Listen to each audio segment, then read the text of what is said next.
Bonjour et bienvenue dans cette vidéo didactique. Salut à tous, c'est Lama pas fâché. Aujourd'hui, nous allons explorer en détail comment choisir la résistance idéale pour un circuit électronique. Expliquer pourquoi le choix de la bonne résistance est crucial pour le fonctionnement optimal d'un circuit électronique.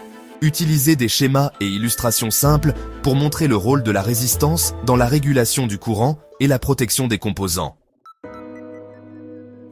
Décrivez les paramètres essentiels tels que la valeur en ohms, E, la tolérance, la puissance nominale, W et les différents types de résistance, fixe, variable, etc.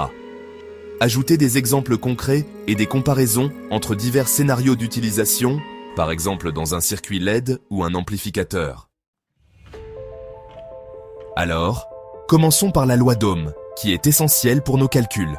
La formule est V égale I fois R, où V est la tension, I est le courant et R est la résistance.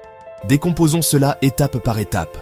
Supposons que vous avez une tension de 12 volts et un courant de 2 ampères. En appliquant la loi d'Ohm, vous pouvez trouver la résistance nécessaire en divisant la tension par le courant. Donc, 12 volts divisé par 2 ampères vous donne une résistance de 6 ohms. Prenons un autre exemple. Si vous avez une tension de 24 volts et que vous voulez un courant de 3 ampères, vous divisez 24 par 3, ce qui vous donne une résistance de 8 ohms. C'est aussi simple que ça. N'oubliez pas de toujours vérifier vos unités et de vous assurer que vos valeurs sont correctes.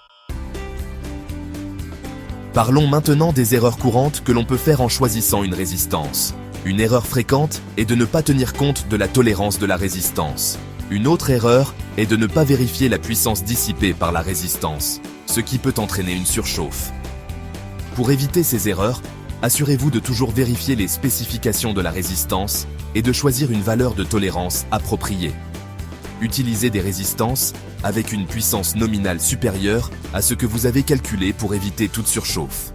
Et enfin, utilisez un multimètre pour vérifier vos composants avant de les intégrer dans votre circuit.